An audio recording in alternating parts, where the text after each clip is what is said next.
Muito bem. Parece que, diante de fogos de artifício, a gente começa aqui. Minha gente, para vocês que estão chegando nesse momento, uma ótima noite para vocês. Agora 20 horas mais 6 minutos aqui em Cabrobó. Estamos nessa conexão, neste momento, de Cabrobó, Pernambuco, direto para a Bahia, né? E o nosso convidado hoje está aqui, ó, tá certo? Ao meu lado. No meu sentido aqui à direita, mas para vocês que estão acompanhando, à esquerda.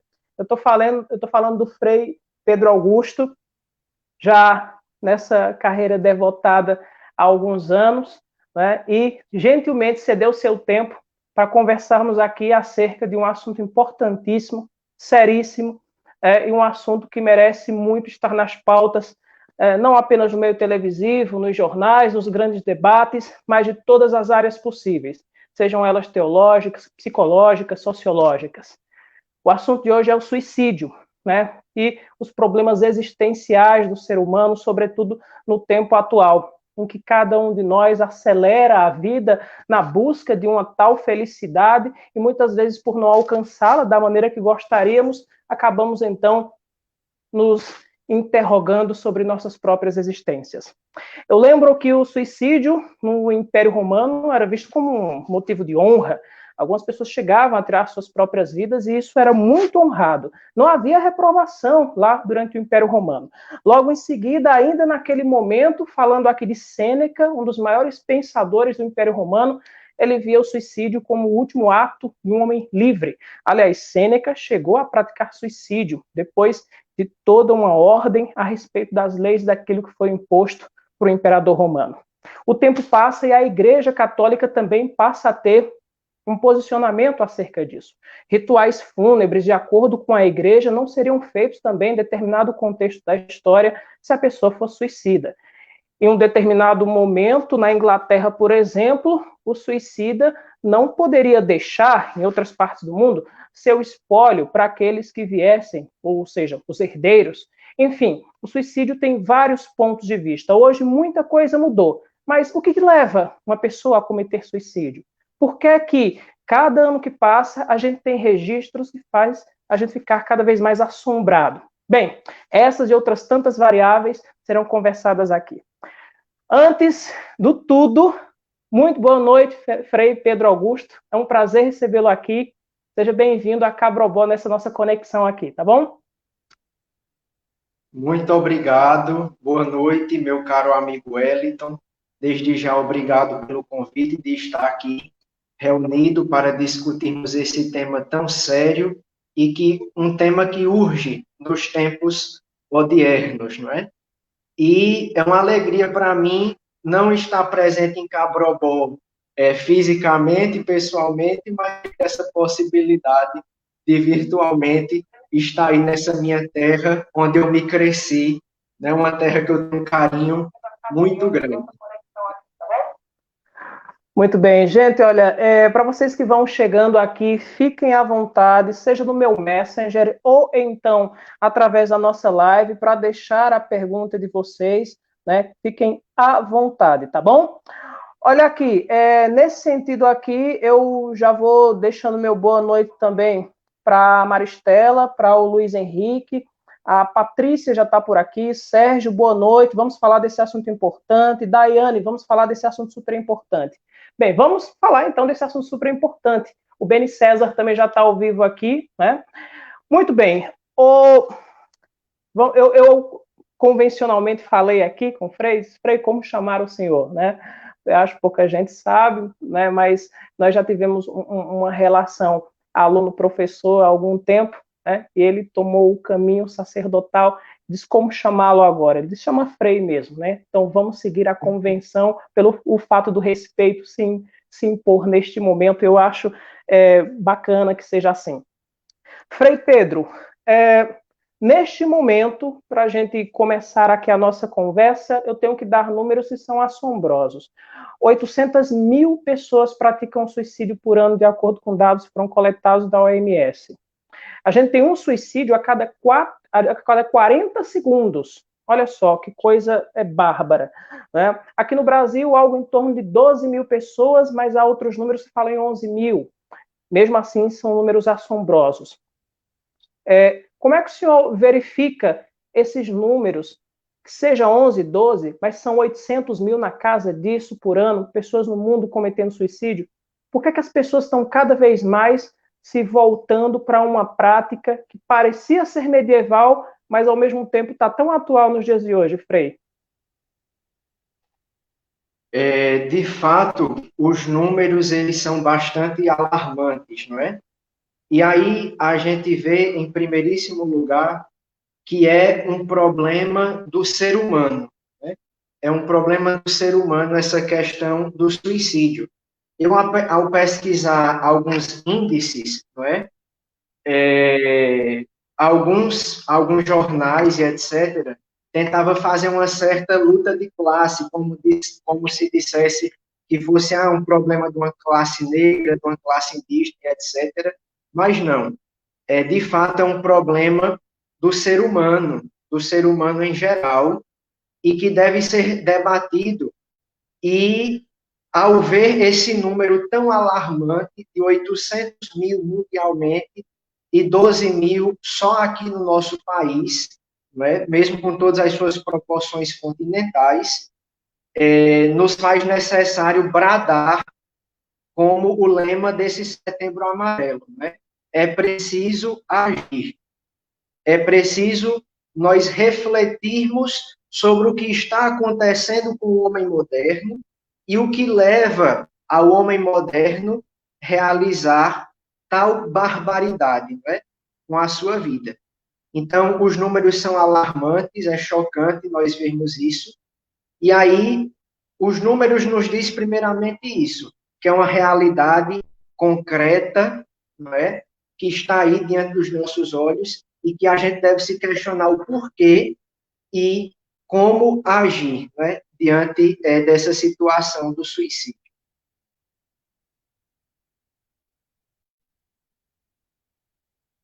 Muito bem. Gente, olha, vai sempre levar cerca de 2 segundos, mais ou menos, é o delay, porque nesse momento o Frei Pedro Augusto ele está na Bahia. Por favor, confirma para o pessoal, Frei Pedro Augusto, em que lugar da Bahia exatamente? É Esplanada, Bahia, o norte aqui da Muito Bahia. Muito bem. Então, Frei Pedro Augusto, a gente já teve, inclusive, manifestações, como o senhor pôde ver, né, do Santo Agostinho, dizendo que o suicídio seria essencialmente um pecado. É claro, a igreja evoluiu bastante desde o ensino, desde a Idade Média. Hoje nós temos um Papa que tem um pensamento mais alinhado também com essas questões que acontecem, e o próprio Vaticano tem estudos sobre esses problemas, né? Como é que o senhor vê, então, o posicionamento da igreja hoje em relação ao suicídio? Hoje, como é que esse arcabouço religioso, será que, não sei se a gente pode colocar assim no sentido de doutrina, né? Como é que ele vê essa questão do suicídio? É um pecado essencialmente ainda, é visto dessa maneira, ou não? Muito bem. Santo Agostinho, ao afirmar que é pecado, né, ele está correto. Porque o fato de ser um pecado e um pecado de matéria grave, porque é um pecado que contraria a lei divina, né? Quando nós pegamos o Decálogo, o quinto mandamento está lá: não matarás, né? E a igreja no seu corpo doutrinal, ela luta pela dignidade humana, né? Ela vê que a vida humana tem uma dignidade, e essa dignidade ela deve ser salvaguardada, né? Então, por isso que a igreja ela luta tanto pela vida, não só desde a sua concepção até o seu fim natural, né? E por isso que a igreja vem nos alertar ainda hoje, né, não só no tempo de Santo Agostinho, que de fato a é um pecado grave. Contudo, não é? A igreja hoje ela tem uma visão mais ampla, poderíamos dizer. No início da nossa live, você apresentava que antes a questão dos velórios, não é? De fato, uma pessoa que cometia antes o suicídio, ela não poderia nem passar pela igreja, não poderia ter o ritual de exéquias, não é? A famosa encomendação, como nós conhecemos. Mas hoje a mentalidade da igreja mudou. E até essa questão também da liberdade, não é?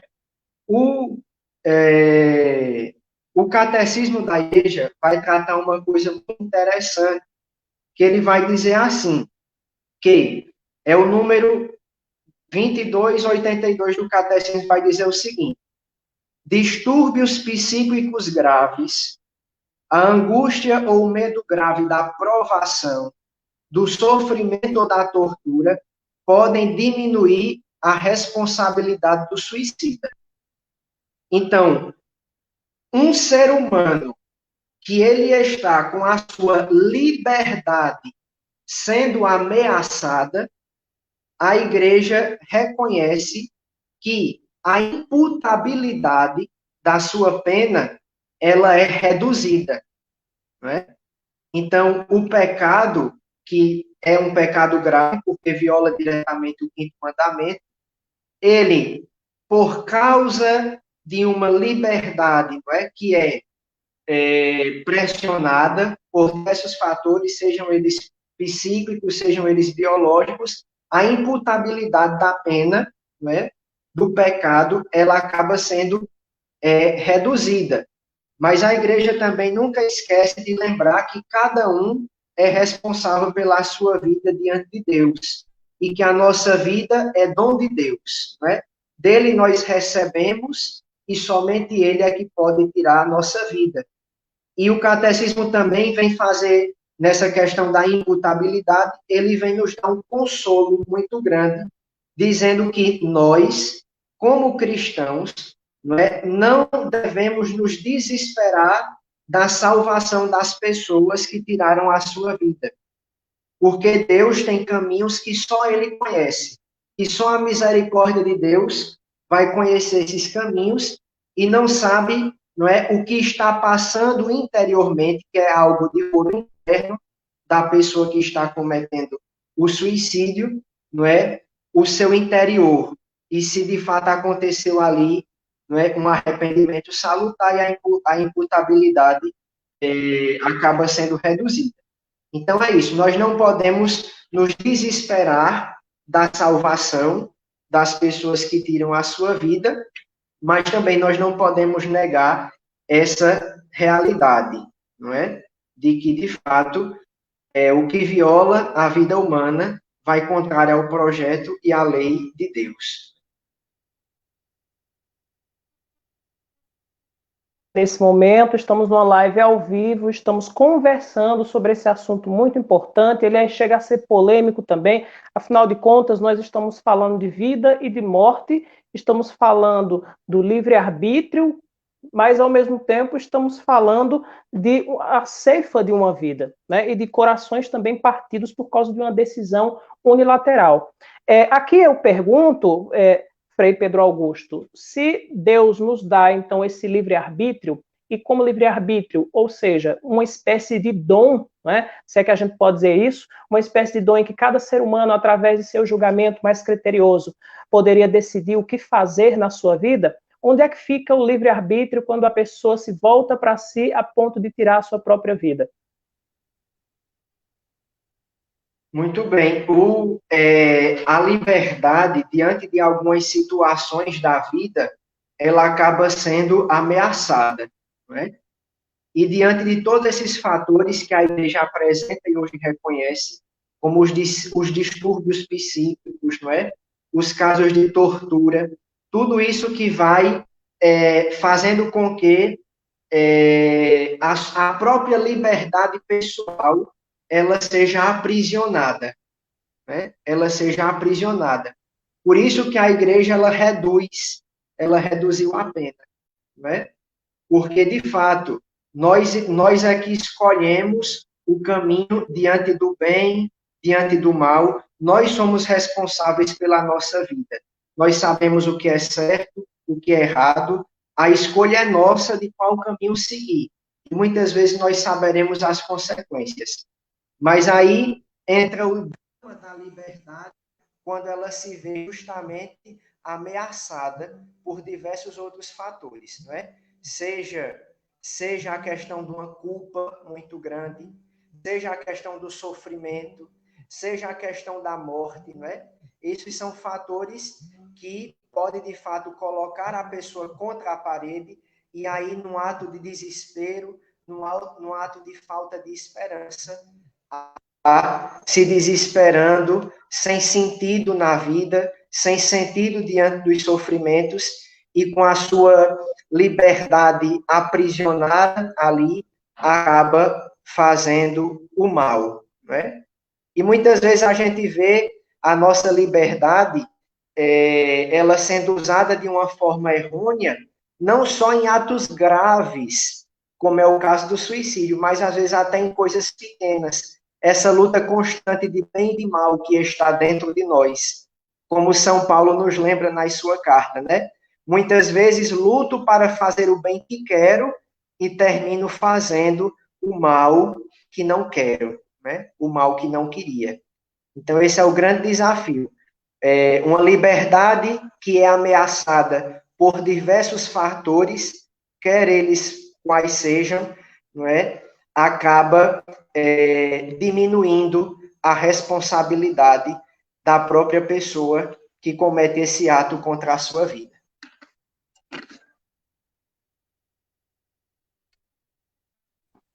O senhor chegou a falar sobre a liberdade ameaçada em alguns fatores. Eu vou trazer para a nossa conversa aqui, daqui a pouco, algumas palavras do Papa Francisco que foram manifestadas já nesse ano. Aqui antes eu já coloco aqui a participação de Anne Cleide, Frei Pedro Augusto e Wellington, uma live importantíssima para as nossas vidas. A Rayane está aqui, boa noite, paz e bem para ambos. O Fernando está aqui dizendo, Frei Pedro Augusto, Wellington Gonçalves, boa noite, que bom ter alguém dividindo e compartilhando essas questões. A Fábia está aqui dizendo, uma ótima falar sobre esse assunto, já que eu não vi nada na televisão, nada no rádio e nada nem mesmo sendo ventilado por outros órgãos.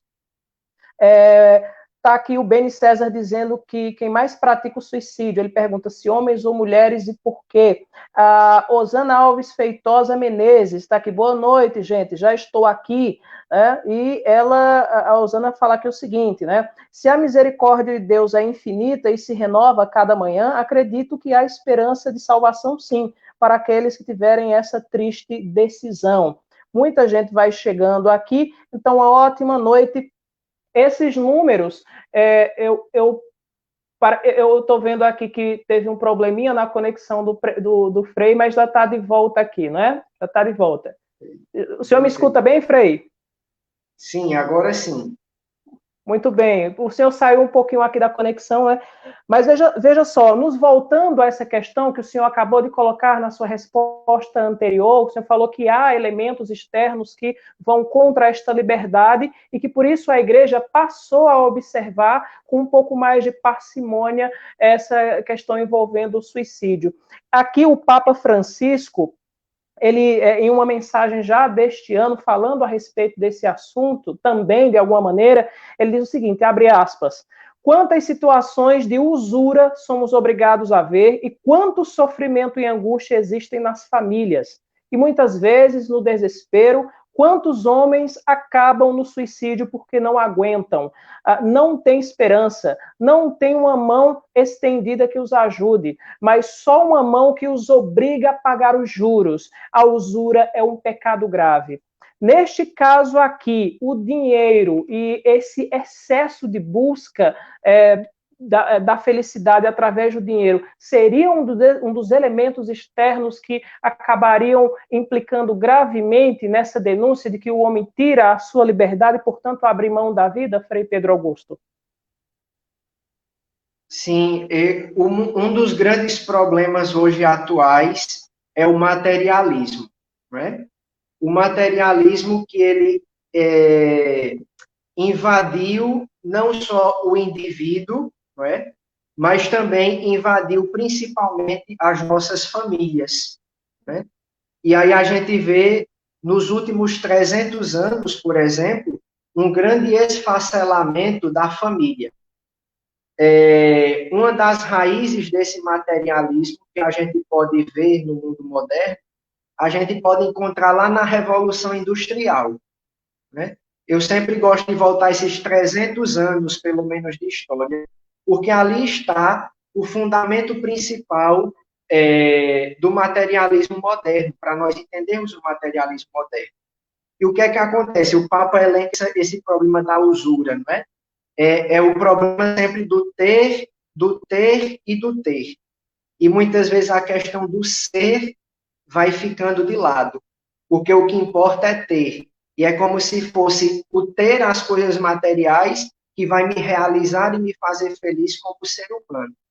E essa mentalidade foi invadindo também as nossas famílias e foi esfacelando as nossas famílias. Por exemplo, as nossas famílias hoje, muitas delas, viraram também como que uma empresa e fizeram com que essas famílias fossem descartáveis.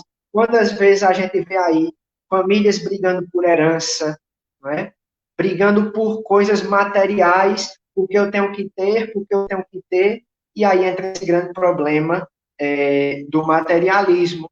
E a verdadeira essência do ser família, a verdadeira essência de doar a sua vida em serviço para os filhos, doar a sua vida pelo outro, né? Trilhar um caminho de virtude, virtude familiar, não é?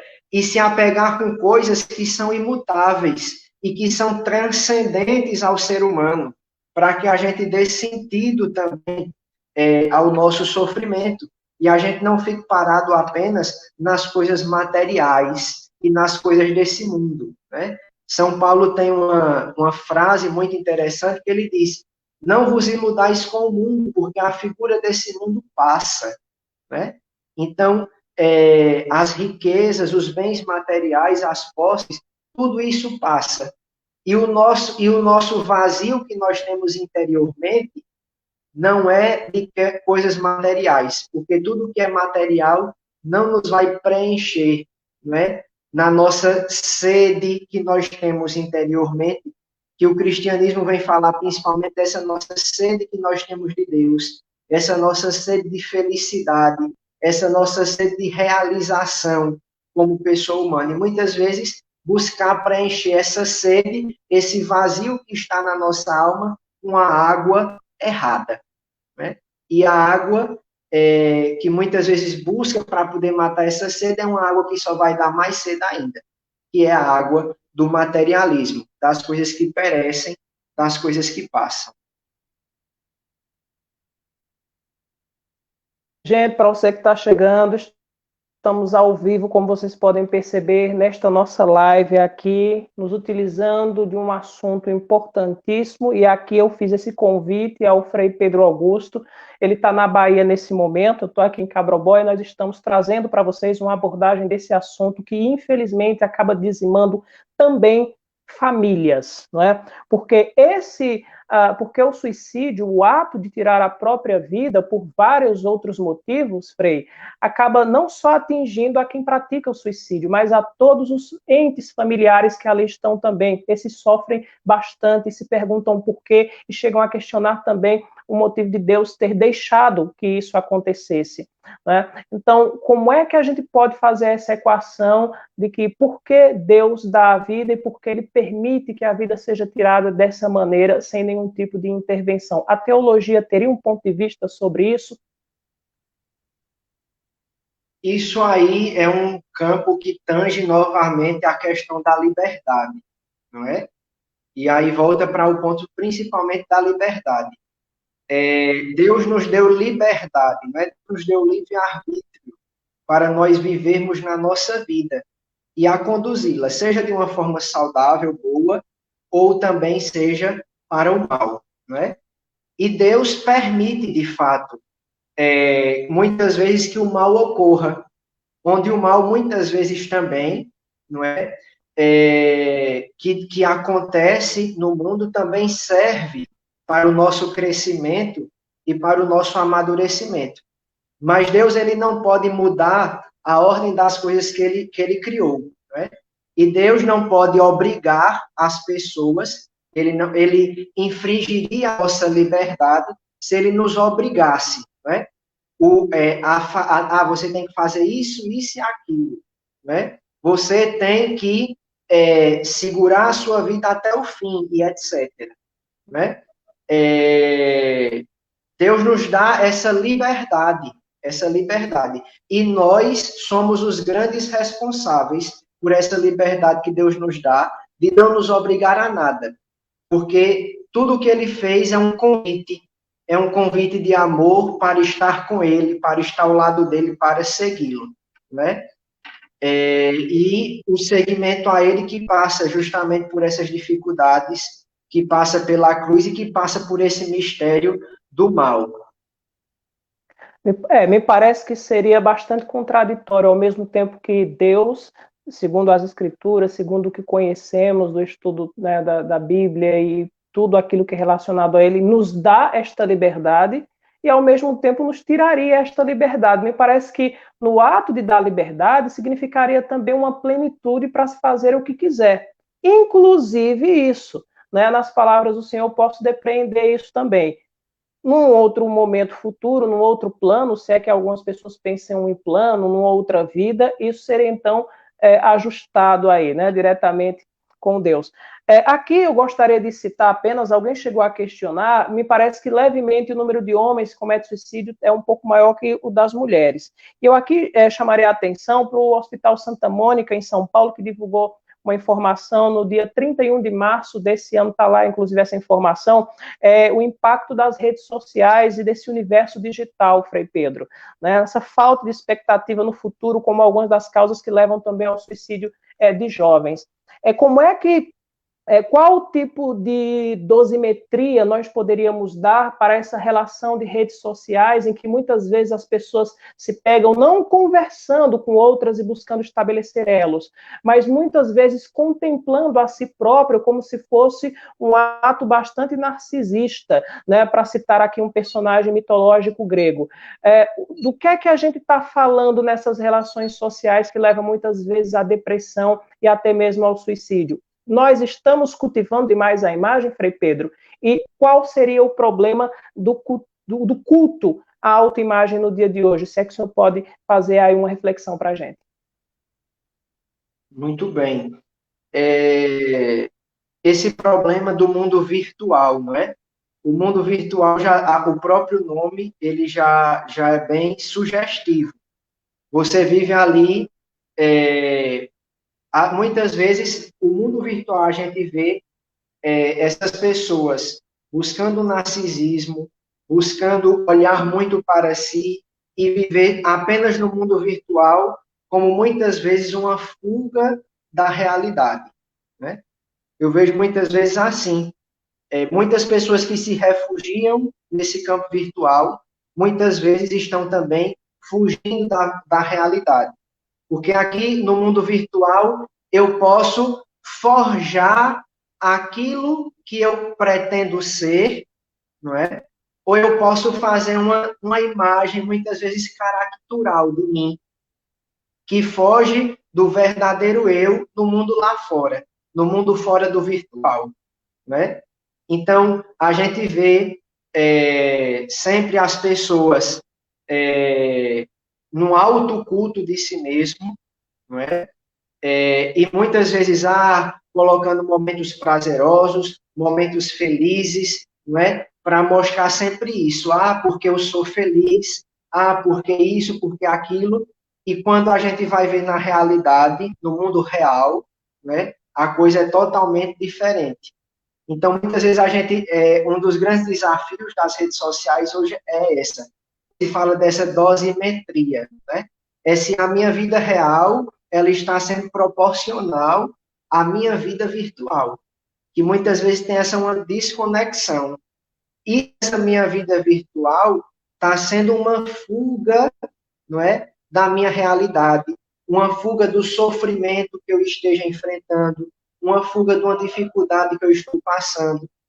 E muitas vezes também outro problema que eu vejo muito é um certo vitimismo que muitas vezes a gente vê nas redes sociais. Parece que faz questão de dizer ao povo, ai, porque eu estou sofrendo, ah, porque parece que só sou eu que sofro nesse mundo, e etc. E há pessoas também que vão se colocando como vítimas, né? Esse aqui também é outro problema. E outras coisas que a gente vê que, de fato, é puro exibicionismo, né? Tudo que vai fazer no dia a dia tem que mostrar, né? Quando acorda, tem que dizer que vai escovar os dentes, não é? Quando vai tomar banho, tem que dizer também que vai tomar banho, não é? E aí, de fato, a pessoa vai vivendo ali numa bolha, no mundo fechado, e que isso pode se tornar um gatilho, uma armadilha, de fato, para poder depois a pessoa cair num precipício, porque muitas vezes a pessoa ali vai criando uma falsa imagem de si e muitas vezes mentindo para si mesmo, mostrando para si e para os outros aquilo que ela não é. E cria uma imagem, uma caricatura de si, e muitas vezes nas provações e nas dificuldades que a vida vai aparecendo, a pessoa vai acreditando nessa mentira e depois acaba quebrando a cara na primeira provação, na primeira dificuldade que aparece, não é? E muitas vezes isso é muito forte hoje, não é? A fuga e a procura, a gente está vendo uma procura muitas vezes louca e desenfreada pela felicidade. Eu tenho que ser feliz a qualquer custo. Eu tenho que ser feliz de qualquer forma, né? Às vezes até os padrões morais eles são rompidos porque eu tenho que ser feliz, porque eu tenho que buscar a felicidade. E às vezes o meu filho está me dando muita dor de cabeça porque ele está me impedindo de ser feliz, não é? Meu marido, minha esposa em casa, e aí a gente esquece que a nossa vida muitas vezes não é nossa. A nossa vida muitas vezes ela é para o outro, né? Ela é para o outro. Então, é os limites e as dificuldades que as redes sociais nos traz. Muito bem, eu posso observar aqui também que ao fazer esse culto da autoimagem, aqui eu já citei Narciso, mas poderíamos fazer também uma relação com um filósofo grego, mais ou menos do século 6, 5 a.C., estou me referindo aqui a Aristóteles, e quando ele se volta para a questão do artista, dos poetas ali, ele vai falar sobre o que seria verdade, sobre o que seria uma espécie de cópia da verdade. É daí que surge até a palavra mimese, né? Então, ao se depararem sobre esse assunto, Platão e Aristóteles, dois dos grandes pensadores ocidentais, eles vão, inclusive, dizer que a verdade é uma espécie de ideia e, ao tentar transformar essa ideia em alguma coisa concreta, nós teríamos, a partir dali, não a verdade, mas o invólucro.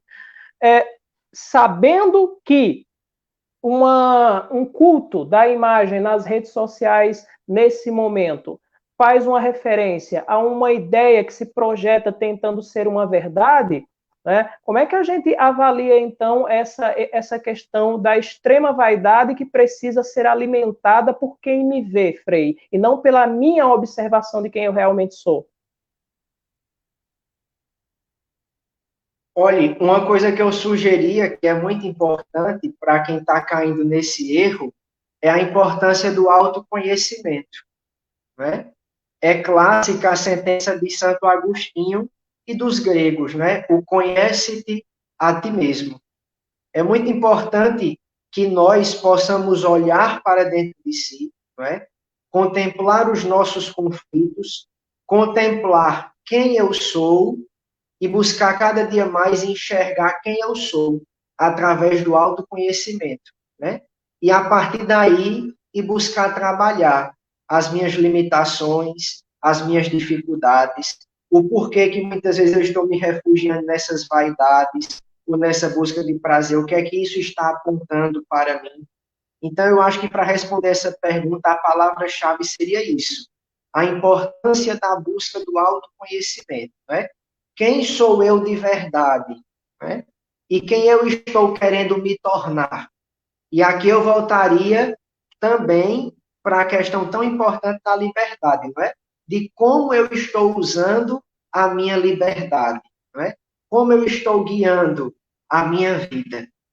Então, isso é uma reflexão onde nós mesmos, cada um de nós, temos que mergulhar dentro de si, não é? Cada vez mais em busca desse conhece-te a ti mesmo. Frei Pedro, quando eu busco muito a aprovação dos outros, seja através de curtidas, de likes, de comentários e compartilhamentos, de alguma maneira isso mostra um ser insatisfeito consigo mesmo, né? E essa insatisfação diz respeito a uma truculência cada vez maior e uma vaidade unilateral a ponto de cada um querer aparecer, mostrar alguma vantagem que tem e nesse sentido ficar todo mundo isolado. Quais os riscos disso?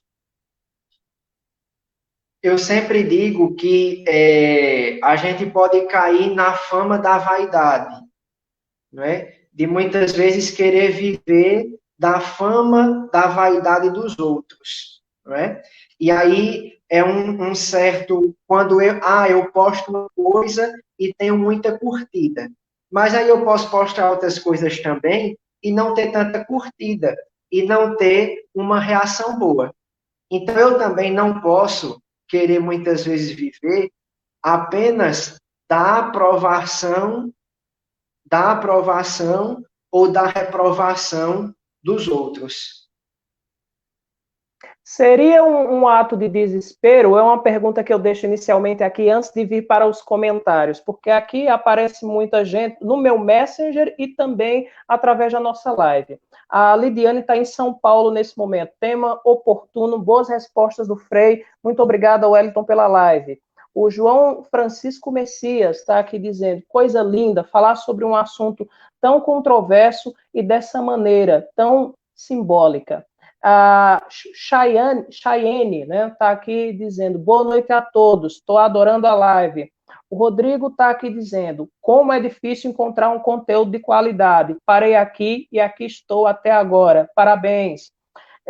Nesse momento aqui na nossa live, está também aqui a Aureni, o Gileno Alberto está em Petrolina, o Danilo Barros também, o Gileno está desejando boa noite e parabéns aqui para todo mundo.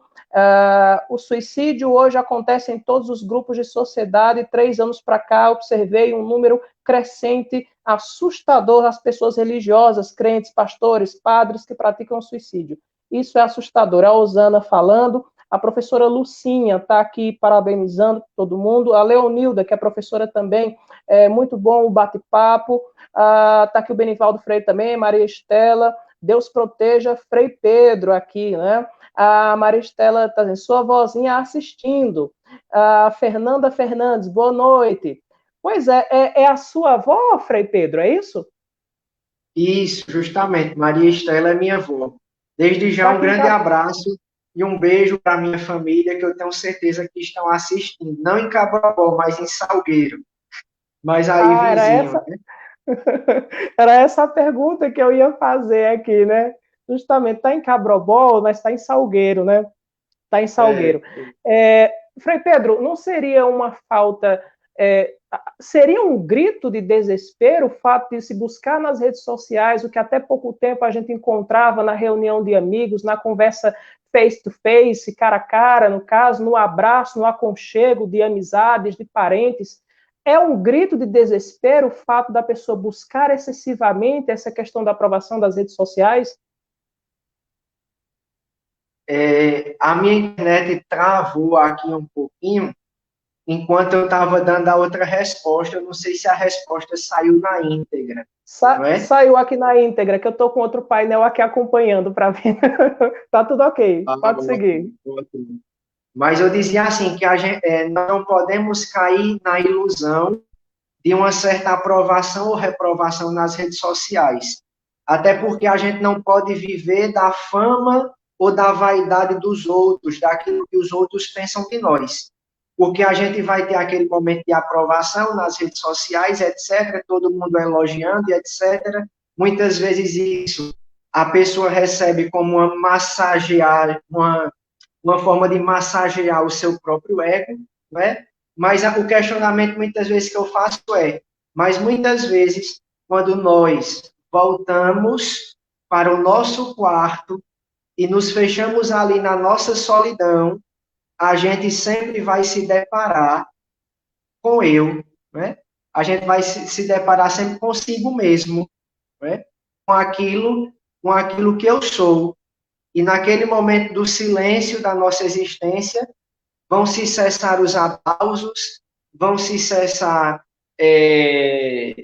tudo aquilo que massageou o meu ego, vamos dizer assim. E aí é onde a gente tem que ter a sabedoria, não é? De como vivenciar esse mundo virtual sem ter essa desconexão com a fuga da realidade. Não querer entrar no mundo virtual como querendo fugir da nossa realidade, né? E, de fato, muitas vezes acaba sendo como se um grito de desespero nas redes sociais. Um grito de desespero de muitas vezes mostrar, de querer viver aquilo que não está conseguindo viver na realidade. Não é? Muitas vezes pode ser, sim, um grito de socorro, um refúgio que a pessoa está encontrando ali, ali da sua realidade. Não é? Não sei se Ok, deu para responder a sua pergunta, entender. eu vou Porque aqui repassar. sua imagem está um pouco congelada. Não Não, sei. mas aqui está normal, Frei Pedro, que eu estou com um outro monitor aqui e ela está normal, tá? Eu aqui gostaria de repassar mais uma vez. Você que está chegando agora, gente, são números realmente assustadores. Nós estamos falando olha só, né, 800 mil pessoas morrendo, cometendo suicídio por ano. Tá? Nós estamos falando de algo em torno de 11, 12 mil brasileiros fazendo isso por ano. Nós estamos falando do número de jovens cada vez mais cometendo suicídio, entre aqueles de 15 e 29 anos. São os dados oficiais que mostram isso. Né? Nós estamos dizendo, então, que a cada 40 segundos uma pessoa comete suicídio no mundo. Essas pessoas estão tirando suas vidas e isso deveria querer dizer alguma coisa. Essa mensagem deveria estar fazendo com que as nossas autoridades e principalmente cada uma das pessoas em si se voltasse para esse tema. Frei Pedro, estamos vivendo hoje, a partir desses pontos que nós colocamos aqui, né, de alguma maneira, algum elo com o afeto, com o amor, com o carinho, né? De alguma maneira, isso se quebrou e nós estamos nos destruindo nesse contexto atual? Sim, sim, eu não tenho dúvida disso. E as redes sociais é, é uma coisa assim, uma realidade que está aí nua e crua aos nossos olhos. Quantas famílias muitas vezes se reúnem, mas cada um está ali na sua ilha, cada um está ali, não é, no seu mundo, não é? E está ali concentrado nas redes sociais e muitas vezes nas próprias famílias não se busca mais o diálogo, não se busca mais a conversa franca, não se busca mais a partilha, não é, das dificuldades do dia a dia, o que cada um está passando, o que cada um está sentindo, aquela famosa reunião que pelo menos na minha família, graças a Deus, é muito caro ainda e na nossa vida religiosa também de nas principais refeições do dia se encontrar para partilhar a vida, para conversar, né, para dizer como é que está o dia, para abraçar, para conviver, não é? E esse vínculo familiar é muito importante, muito importante. A família é uma base muito importante, né, para nós crescermos como pessoas, para nós crescermos como indivíduos, né, e de fato sermos pessoas maduras na nossa vida. Eu gostaria aqui de trazer, por exemplo, no aspecto desse vínculo familiar, dois pensadores principalmente, não é? O primeiro é dos finalzinho do século XIX, que é o Emile Durkheim, não é? Já ia Ele citá-lo escreveu, aqui, mas o senhor fique à vontade. ele inclusive escreveu um livro sobre o suicídio, não é? Muita coisa interessante tem lá. E uma das conclusões que ele tirou sobre esse estudo do livro dele é o seguinte, que as pessoas que não têm vínculo familiar, as pessoas que não têm um vínculo social forte, um vínculo familiar bem edificado, essas pessoas estão propensas a cometer o suicídio, não é? E aí a gente vê isso já no final do século XIX, ele lança esse livro em 1897, e ele chega a essa conclusão, né? A questão do vínculo familiar, do vínculo social. E, como eu já citei, desde a Revolução Industrial, com a crescência do materialismo, as famílias estão cada vez mais ficando descartáveis, cada vez mais se dilacerando. E com o advento dessas novas tecnologias, que muitas vezes veio também para facilitar a nossa vida, mas também tem as suas contrariedades. E uma das contrariedades é essa, é enfraquecer o nosso vínculo familiar. E uma vez com um vínculo familiar enfraquecido, não é? Muitas vezes nós podemos nos tornar propensos para tantas outras coisas, porque de fato a família ali é o nosso seio principal, é a nossa base principal, deve ser a família o nosso alicerce, não é? Onde nós vamos aprender as virtudes, onde nós vamos aprender, principalmente com os nossos avós, com os nossos bisavós, que nos dão um testemunho de vida assim maravilhoso, não é? Eu tenho mesmo minha bisavó, minha avó, que tem um testemunho assim de vida belíssimo, que passaram por tantas dificuldades, por tanto perrengue, por tanto sofrimento, mas souberam dar sentido ao seu sofrimento, né? E o vínculo familiar, essa doação para a família sempre foi muito forte, né? Na mentalidade dos nossos antigos. E a gente precisa resgatar tudo isso. Os nossos valores familiares, os nossos vínculos familiares, eles precisam ser mais sólidos. A nossa família, ela não pode ser apenas uma empresa, né? Onde um vai lutando pelo outro e onde um vai ser, onde o outro vai ser para mim um atropelo. Não, né? A gente tem que fortalecer os vínculos familiares para ali como família nós irmos crescendo, né? Nós irmos edificando, se ajudando, sendo suporte um para o outro, não é? Muito bem. Aqui eu vou falar aqui o seguinte, eu vou trazer para a nossa conversa um sociólogo muito famoso, muito importante, chamado Zygmunt Bauman. Não sei se o senhor já ouviu falar, daqui a pouco eu trago ele para a nossa conversa, porque ele escreveu muito acerca de uma modernidade líquida, de amores líquidos e tantos líquidos que estão fazendo parte da nossa sociedade. Daqui a pouco eu trago, então, o Zygmunt Bauman para a nossa conversa. O senhor estava falando aí a respeito dessa solidez, e eu lembrei aqui, enquanto o senhor falava, justamente dessa liquidez de que fala o Bauman. Mas antes, evidentemente, eu vou aqui registrar. Olha, a Osana está citando aqui o Jean-Paul Sartre. Olha só como esse pessoal está afiado na nossa conversa aqui dessa noite. Trouxeram o Sartre para cá, né, falando de liberdade, como condenação, se relaciona com a responsabilidade do engajamento do homem no, diante do mundo, né? Aqui nós poderíamos entrar em vários pensadores aqui, mas evidentemente que isso levaria tempo. Aqui, olha, isso desconcerta uma família inteira, de acordo com Danilo Barros, né? Benivaldo Freire, presidente do bairro da Subestação, com essa pandemia, muitos jovens estão isolados em jogos muito perigosos. A Lana Alves Nascimento, Pedro, né, tá aqui aplaudindo, deve ser, sua parente, Pedro, daqui a pouco você me confirma, parece que seus parentes estão chegando por aqui também na nossa live. Edmari, vê aí, viu, Edmari, né, Amando Nogueira, Pedro, saudades. Parabéns, Wellington, sempre trazendo ótimas entrevistas, né? Alane Lima Santos, parabéns, tema muito pertinente para o momento. Enfim, olha, tem muita gente aqui aparecendo e os seus familiares, acho que você não vê há muito tempo, né, Pedro? Né? Eles estão aparecendo por aqui. Imagino como está essa saudade, porque levar em consideração essa vida devota a Deus, né, é ficar longe também dos parentes. Eu aqui estou sem a imagem do nosso Frei Pedro Augusto, ele saiu, eu espero que ele volte. Eu acho que o Frei ele vai voltar aqui agora. Eu acho que o Frei Pedro ele deve estar achando que a imagem dele não está boa aqui, né? Mas está tudo bem, viu, Frei Pedro?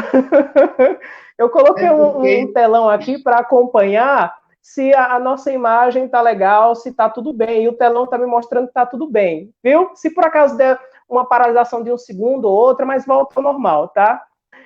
Primeiro, eu gostaria, então, de retomar o nosso assunto e o senhor tem toda razão quando cita essa questão do esfacelamento familiar e dessa solidão cada vez maior do ser humano. Afinal, é para a família que a gente corre quando as coisas lá fora aparentemente não saem do jeito que a gente quer. Não é? É o último refúgio, digamos assim. Aí aqui eu trago para a nossa conversa justamente esse momento de solidão, Frei Pedro, que o senhor falou agora há pouco. Né? Esse ser sozinho, em que ele, ao estar sozinho, questiona-se bastante. Né? E aqui eu lembro de uma passagem bíblica em que Cristo, né, exatamente depois de ser alçado à cruz, pergunta por que Deus o abandonou.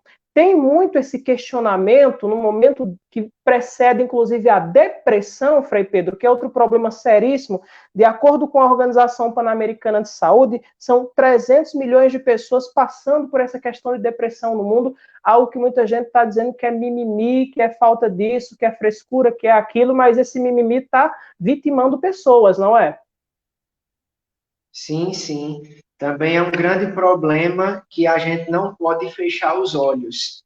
E que com essa pandemia, não é, ajudou a crescer esses níveis de depressão, não é? Eu não entraria na depressão tanto na questão psicológica, não é? Até porque eu não sou formado em psicologia, não me aprofundaria nessas questões. Mas sim tratar a depressão no seu termo assim mais genérico, né? Como uma tristeza profunda, não é? Como se fosse uma tristeza profunda, uma angústia, não é? Que na verdade é uma angústia existencial. E a gente pode dizer também que é um vazio existencial, né? Um vazio existencial do ser humano. E que a gente encontra isso repleto nas Escrituras, né? No Antigo Testamento, diante das provações, diante das dificuldades, a gente vê muitas vezes os nossos profetas e tantos personagens bíblicos, muitas vezes com angústia, com uma tristeza muito grande que pode nos acenar ali, de fato, uma depressão. E aí a gente está vendo que, infelizmente, a depressão está sendo um dos problemas do século, né? Um dos problemas do século. Uma coisa que a gente não pode cair também é dizer que a depressão seria falta de fé, não é? Já escutei muito isso. Pessoas dizendo, é falta de fé, é frescura, né? É isso, é aquilo. Não, não é um problema de falta de fé, né? Existem vários fatores que podem levar a isso, né? E aqui eu gostaria de trabalhar e trazer um pensador que eu admiro muito, que é o Viktor Franklin, né? Viktor Franklin, podemos dizer que ele aprendeu com a prática, né? Era um judeu e foi vítima da perseguição nazista e passou vários períodos, não é, no campo de concentração em Auschwitz, na Alemanha, e graças a Deus ele conseguiu escapar, né? E aí eu quero fazer um ligamento aqui com o que Osana falou lá no comentário dela sobre Sartre, né? É bonito ver como o Viktor Franklin, ele, para mim, ele supera Sartre, né? Ele vai além de Sartre, né? E ele dá um sentido assim a Sartre, e ele critica Sartre justamente por causa disso, porque para Sartre a falta de sentido na vida ela deve ser levada com coragem e heroísmo, né? Ele diz, não, nós estamos fadados ao sofrimento mesmo, nós vamos ter muita dificuldade, não é? Muita dor, muita culpa e etc. e aí a gente tem que encarar com heroísmo, com firmeza, essa falta de sentido. E Viktor Franklin dá uma cambalhota, né? Ele diz, não, a gente tem que viver com heroísmo e com coragem a busca do sentido no sofrimento, na dificuldade. E aqui eu diria na depressão, principalmente. Né? E quais são as três grandes angústias que Viktor Frankl coloca? Né? É a sua famosa tese do otimismo trágico. Eu acho essa expressão dele fantástica. Né? Um otimismo trágico. Diante da dor, diante da culpa e diante da morte. E que por que eu trago isso para tentar responder essa resposta sobre a depressão? Porque a gente vê que esses três principais fatores influenciam a pessoa humana a cair muitas vezes nessa tristeza profunda, não é? Nesse isolamento de si, do mundo, de não ter forças, mas muitas vezes para reagir diante da vida, de não ter força, às vezes, e não ter coragem para fazer nada, não ter coragem mais para servir, não ter coragem mais, não tem uma força mais interior de sentido, não é? Para poder realizar algo. Então, nós devemos encarar a dor, a culpa e a morte como um sentido. Né? E aí, Viktor Frankl coloca três coisas, né? Que nós precisamos transformar o sofrimento numa conquista e realização humana. Né? Isso é muito interessante. E eu quis trazer, no fundo, aqui justamente um Cristo crucificado, porque Cristo, ao sofrer, ele veio nos ensinar a sofrer. Cristo sofrendo nos ensina a sofrer. Cristo, no seu sofrimento, ele veio dar um sentido ao nosso sofrimento. E o sentido é o amor. Né? A gente sofre porque a gente ama. Por trás de uma pessoa sofrida, por trás de tantas dificuldades, existe um coração que ama. E aí é interessante que Viktor Frankl vai falar disso. A importância da gente transformar o nosso sofrimento numa conquista e numa realização humana. De extrair da culpa a oportunidade de mudar a si mesmo para melhor. Né? Eu caí, eu errei, eu cometi um pecado, mas eu não devo ficar parado e remoendo essa minha culpa, né? Esse meu pecado, esse meu erro. Mas Deus está sempre dando a oportunidade e estende a sua mão de misericórdia para que a gente se erga, se levante, né? E aí, através dessa culpa, tem uma oportunidade de mudar a si mesmo, de mudar para melhor. E nesse campo da culpa, quando fala Viktor Frankl, aí eu puxo para o cristianismo. Não tem lugar melhor de tratar a culpa, poderia dizer assim, do que no confessionário, o sacramento da confissão, não é? É ali um local ideal para o cristianismo, principalmente, não é?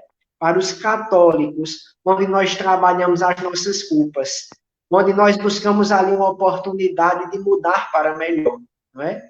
E outro ponto interessante que ele coloca é fazer da transitoriedade da vida um incentivo para realizar ações responsáveis, não é? Nós sabemos que nós somos responsáveis pela nossa vida, nós somos responsáveis pelo nosso ato e pelos nossos atos, pelas nossas ações, e aproveitar justamente dessa transitoriedade da vida, não é, como um incentivo de que a vida é breve, não é? Então, como a vida é breve, como a vida é transitória, eu todo dia devo buscar ser melhor, eu todo dia devo buscar crescer mais, não é? E buscar aqui o sentido no sofrimento. E não um heroísmo na falta de sentido, como disse. Aqui tivemos, então, o Franklin em paralelo ao Jean-Paul Sartre, bem colocado aqui, e muito bom saber que há essa interação não apenas de minha parte com o senhor, Frei Pedro, mas também do senhor com as pessoas que comentam aqui na nossa live. E assim a gente vai fazendo essa rede, né, de conexões. Aqui o senhor falou a respeito desse sofrimento, me parece que tudo está na base de como lidar com esse sofrimento. E me faz ver também que é uma espécie de coerência por parte da Igreja Católica, quando ela olha para essa pessoa que comete suicídio, porque Cristo, até mesmo Cristo, né, na cruz, ele passa um determinado segmento simbólico para a gente refletir acerca disso. Então, se até mesmo Cristo se pergunta por que Deus o abandonou, por que não, então, entender que é nitidamente humano, é pertinente e é compreensível que o ser humano, em um determinado momento, eu não estou dizendo aqui que seja plausível, nem, né, fazendo uma espécie de apologia a isso, mas faria todo sentido, né, sabendo quem Cristo foi e quem somos cada um de nós, né, e infelizmente chegar a uma situação de tirar as nossas próprias vidas. Aqui, eu lembro aqui dos estoicos também, tem muita gente comentando aqui, daqui a pouco eu trago os comentários, os estoicos também, dessa filosofia mais estoica, vai também fazer uma referência diretamente a como lidar com este sofrimento cotidiano. Me parece que o pensamento, a filosofia de vida do budismo também vai se voltar para isso. Aqui eu trago para a gente aqui aquilo que eu já havia colocado a respeito do Papa Francisco e de tudo aquilo que estava sendo colocado pelo senhor, Frei Pedro Augusto, porque com todas essas questões aí envolvendo o dinheiro, envolvendo o materialismo, envolvendo a solidão, envolvendo esse questionamento a respeito do existencialismo, de quem a pessoa realmente é, o que é que ela pretende ser e por que é que ela não foi e o que isso significa para que ela entre numa crise que vai suscitar vários tipos de pensamentos e sentimentos. Como é que a palavra de Deus lida com essa relação do ser com o dinheiro? Por exemplo, porque me parece que esse é um dos outros grandes problemas também, já que o senhor falou no materialismo lá atrás. Sim, sim. A gente pode tratar aqui nessa questão da ilusão das riquezas, né? Das riquezas ser uma ilusão, e a gente cair na ilusão de pensar que a riqueza ela pode comprar tudo aquilo que a gente quer para se realizar como ser humano. A riqueza ela pode comprar tudo num sentido próprio dela, que é um sentido material, né? Mas a realização pessoal, né? O sentido, a felicidade, né? E coisas que são mais profundas e intrínsecas no ser humano, isso o dinheiro nunca vai conseguir comprar, não é? Conseguir nos dar. Então, esse é o grande problema, e a gente usar essa expressão da ilusão das riquezas. Essa é a grande ilusão das riquezas, né? Pensar que porque eu tenho dinheiro, eu vou poder ser tudo, né? Eu vou poder ter tudo. E muitas vezes a gente cai naquela mesma frustração do jovem rico do Evangelho, que queria seguir a Cristo, mas aí Nosso Senhor, quando pede para ele deixar os bens, deixar tudo, a reação dele é de tristeza. Ele sai cabisbaixo e triste, porque não estava disponível para poder fazer isso. Ou seja, para se desapegar das coisas supérfluas da vida. Então, o problema não é a riqueza em si. O problema não é ser rico. O problema não é ter um bem-estar econômico, né? Uma qualidade de vida, vamos dizer assim. Não, esse não é o problema. O problema é justamente a ilusão que as riquezas elas podem nos vender. Bem, gente, olha, agora 8 da noite. 8 não, já passamos aqui. Eu já ia dizer 8h58, mas na verdade são 9h08 agora, né? Estou aqui recebendo esta figura simpática, gentil, né? Está sempre solícita em relação a pedidos de tanta envergadura e importância. Está aqui, gente. Olha, o Frei Pedro Augusto, ele é cabroboense, estudou durante o ensino fundamental inteiro, praticamente, numa escola daqui de Cabrobó, né? No Colégio Espaço Livre. Logo em seguida, ele foi tomar a sua vida pelas mãos e seguir, então, o caminho dele e estar voltado para a palavra de Deus. Agora, tá aqui, olha, Leonilda Farias, a família é a base de tudo, né? Tá aqui, Miguel está aqui comigo assistindo. Miguel, eu imagino que o senhor deve conhecer o Miguel. Quem é o Miguel? Miguel é meu afilhado. Ah, muito bem. Tá aqui, Edjane Alves, família é a base. Todo mundo falando aqui sobre essa importância da família, né? Que lindo, o Miguel assistindo, a Maristela Lima falando aqui. Né? Família todinha tá aqui. Aí tem uma pessoa que entrou aqui na nossa live, chamada Elaine Alves, Fredielma Santos também está por aqui. Cadê? Vamos ver aqui, Maristela, né, também. Vamos ver aqui, ó. Fredelma está parabenizando aqui todo mundo. Saudades, padrinho, te amo, Luana Vidal, né? Bem, gente, olha, muita gente aqui comentando. A Eliane Gomes já foi diretora da Escola Municipal Joaquim André aqui no bairro da Subestação. Hoje ela trabalha numa escola de tempo integral também no município. Está por aqui. Boa noite, Eliane. Não sei se ela está aqui em Cabrobó, está em Petrolina agora, acompanhando a nossa live. A Edjane está dizendo, estou aqui quietinha, Frei Pedro, mas ouvindo a sua excelente explanação sobre esse assunto muito importante para os dias de hoje. Né? A Maria Gomes também acaba por aqui, aquecendo em relação àquilo que o senhor acabou de colocar, tá bem? Bem, a gente segue por aqui, e aqui, Frei, eu gostaria de... Oi. Se me permite, eu gostaria de fazer uma colocação sobre o comentário do estoicismo, não é? Claro, fique à vontade, por favor. E das religiões orientais, não é? Qual é o problema, a meu ver? Porque quando a gente contempla essas religiões orientais, elas vivem um plano apenas horizontal, ou seja, do homem pelo homem, e muitas vezes do homem da relação apenas consigo mesmo, não é? De buscar a paz interior, não é? De buscar apenas o equilíbrio interior, a paz interior, de buscar estar em paz consigo mesmo, bem consigo mesmo. E aí o plano que nós cristãos temos não é só um plano horizontal, do homem com o homem, e a importância do homem estar bem apenas consigo mesmo. Mas também eu gostaria de colocar aqui o plano transcendental, né? Então, a nossa relação não só com cada um de nós mesmos, mas também com Deus. A nossa relação é sempre num plano transcendental, né? E não apenas horizontal. E aqui me vem a importância de Viktor Frankl também, quando ele fala do sentido transcendente, da pessoa viver, numa expressão latina, não é? Subspecies eternitatis. Ou seja, Viktor Frankl via nos campos de concentração que as pessoas sobreviviam ao campo se elas tivessem um sentido transcendente, não é? E muitas vezes esse sentido transcendente, aí aqui eles chegam à mesma conclusão que Durkheim chegou. É a questão social, o vínculo familiar, mas também a importância do vínculo religioso, né? Então, ele tem esse plus, o Viktor Frankl. Ele chega à conclusão de que as pessoas que tinham um sentido transcendente conseguiam escapar do campo de concentração, por causa desse vínculo familiar e esse vínculo religioso que tinha. E tem uma entrevista para além com de ele... si mesmo, né? Isso.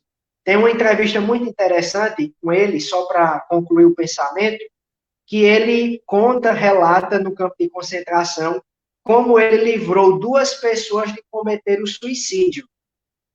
E aí,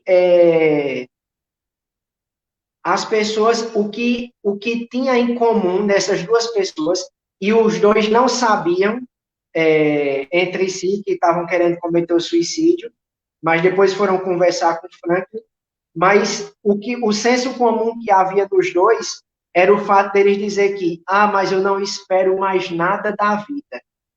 Eu não espero mais nada da vida, né? E aí, nesse momento, Viktor Frankl teve uma intuição, e ele disse, mas meu irmão, não é você que deve esperar da vida, é a vida que espera de você. Né? E ele inverte a realidade. É a vida que espera de nós. não somos nós que esperamos da vida, né? Porque nós somos um ser responsável aqui nessa vida.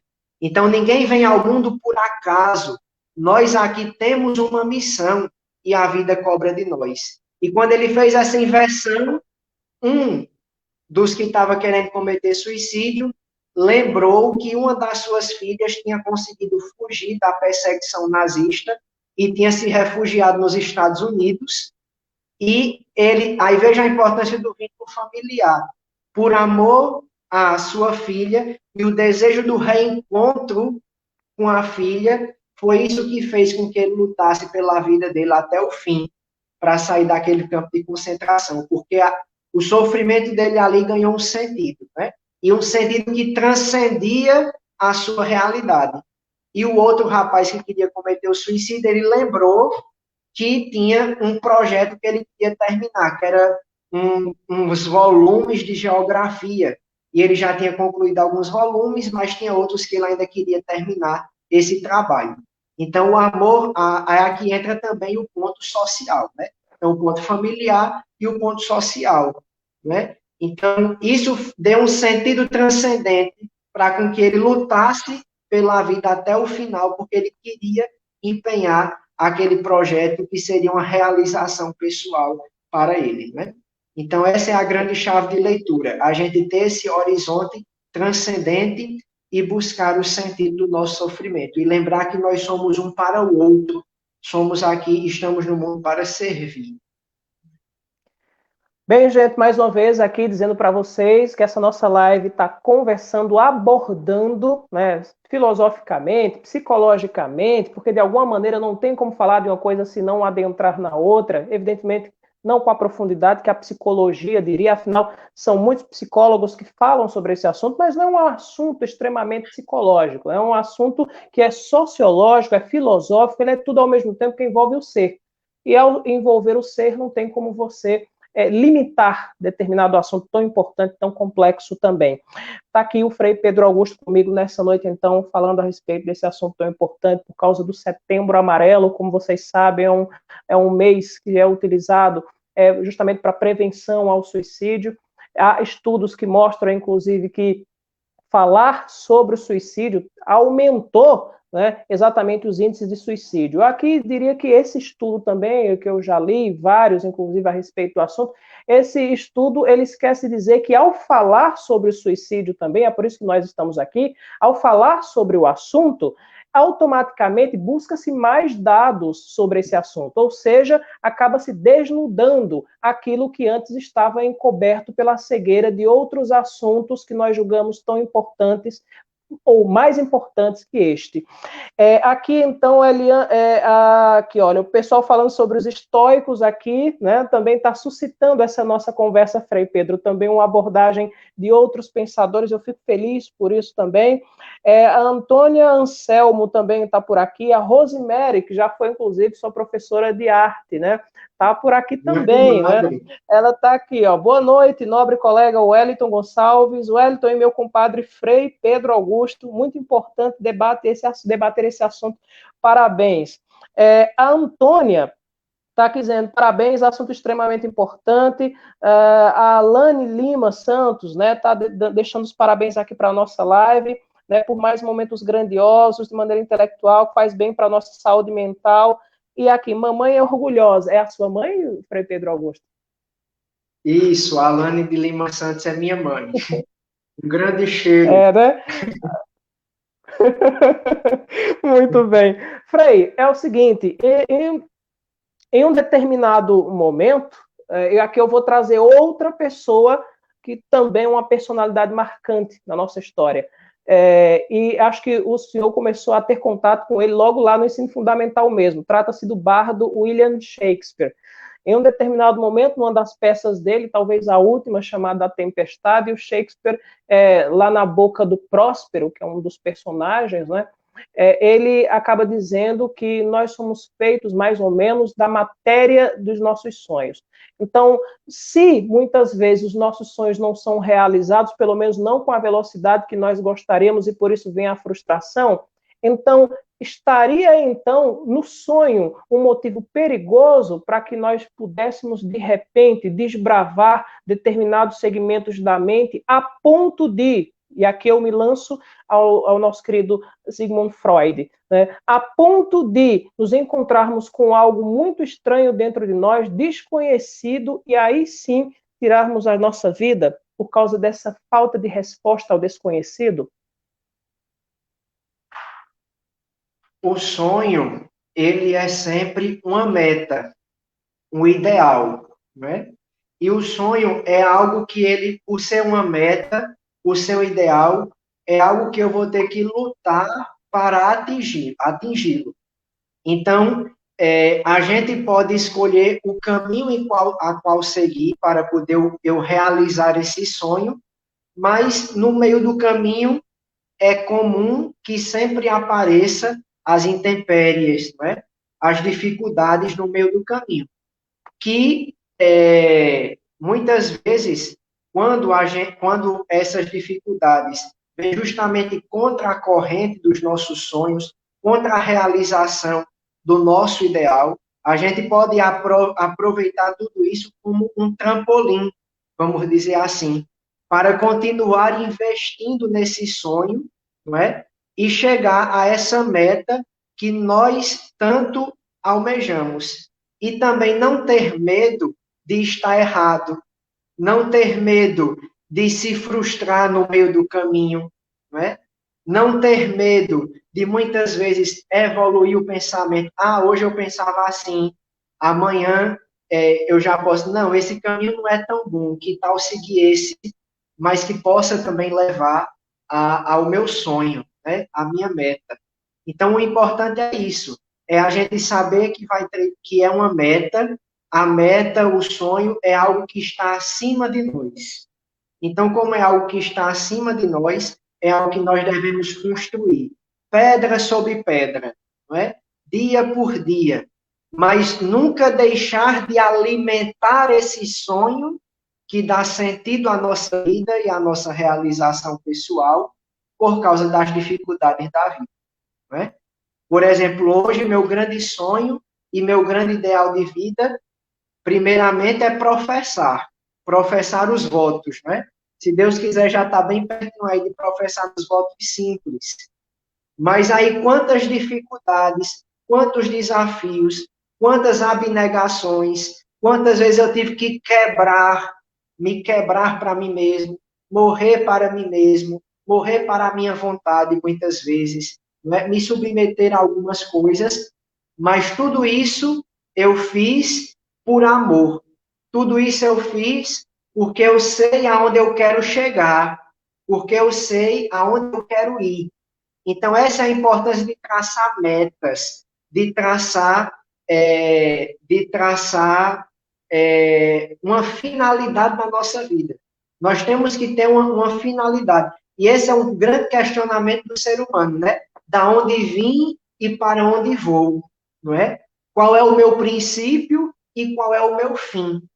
Eu tenho que me basear, eu tenho que saber qual é a minha finalidade, né? E lutar por ela com todas as forças, custe o que custar, né?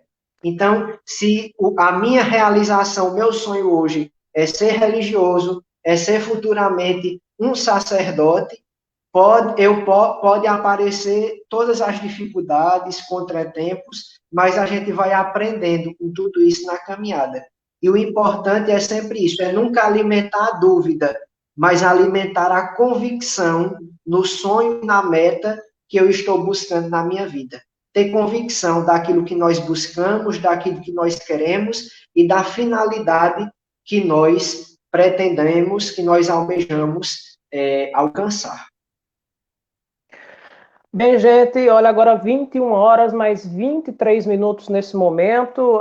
Vamos ver aqui, olha, a Andréia está por aqui. Boa noite, Wellington e Frei.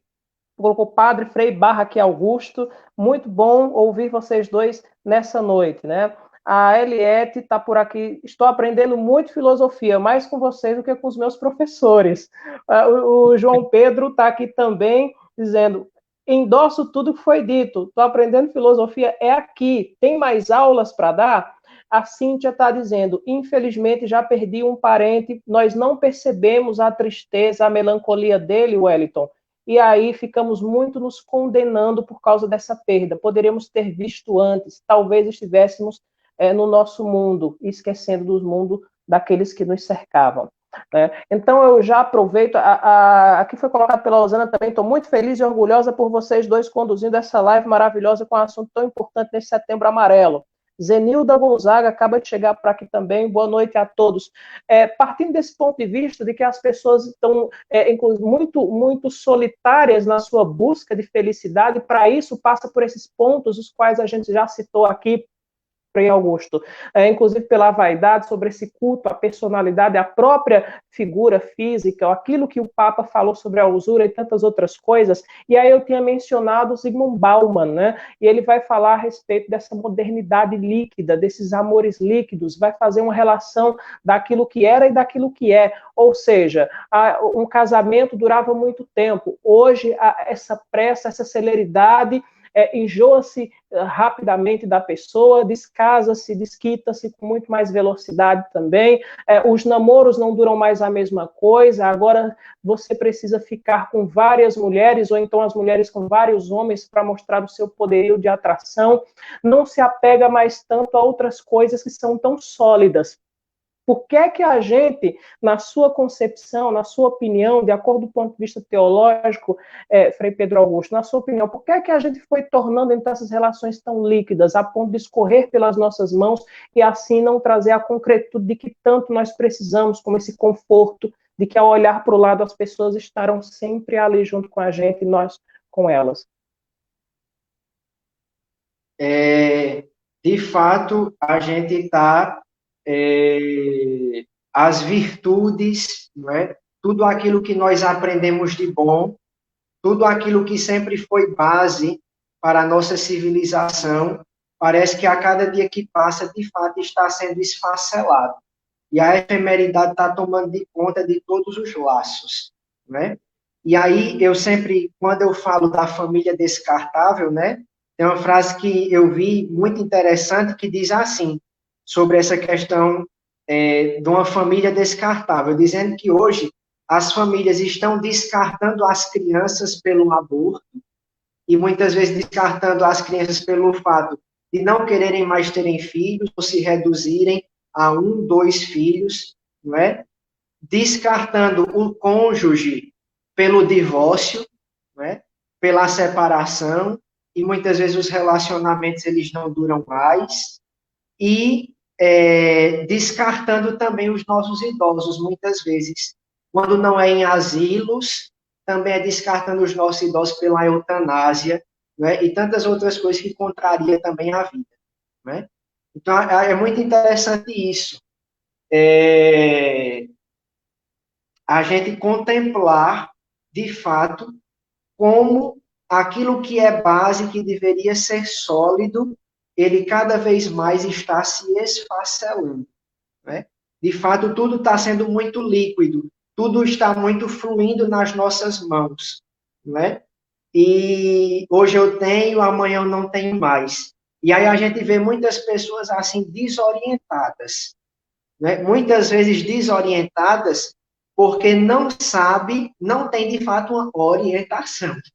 Por isso a desorientação. Não tem algo que oriente a sua vida. Algo de princípio que oriente a sua vida. Então, a questão mesmo da felicidade, né? De querer ser feliz a qualquer custo. Né? Então, a gente vê as pessoas desorientadas, eu gosto muito de comparar com aquelas birutas que tem nos aeroportos, não é? Que dá um vento, a biruta, aquele objeto, não é? Tipo um saco que não tem o fundo, e vem o vento norte, ele vai na direção norte. Vem o vento sul, vai para a direção sul. E aí ele vai de acordo com o vento, né? E aí as pessoas, diante dessa transitoriedade da vida, dessas dificuldades, estão assim desorientadas, estão meio birutas, vão para qualquer lado, abraçam qualquer coisa, querem viver todas as experiências, não é? E aí, às vezes, não sabe aonde chegar, não sabe para onde ir, porque vai seguindo os ventos da moda, os ventos do momento, não é? E aí a gente vê hoje tudo o que é base, principalmente a gente está vendo uma revolução agora moderna, de destruir principalmente isso que é a nossa base. A família mesmo, que é base de solidificação das nossas virtudes, do nosso ser como pessoa, nunca veio sendo tão atacada como nos últimos tempos, seja por interesses ideológicos, interesses filosóficos, revolucionários e etc. Não é? E aí as pessoas estão cada vez mais nessa desorientação, sem saber o que fazer, sem saber o que seguir, né? Não sei se isso responderia à pergunta, mas isso é um grande problema. Um grande problema. Essa gana por se fazer uma espécie de ser onipotente e onipresente, de ser superficialmente e internamente perfeito. Aqueles sentimentos advindos desse tipo de comportamento, que ora nos leva ao céu, aqui apenas para fazer uma metáfora, ora nos conduz ao inferno dos nossos próprios demônios, ou seja, daquilo que não sabemos lidar muito bem, de alguma maneira isso está sendo colocado.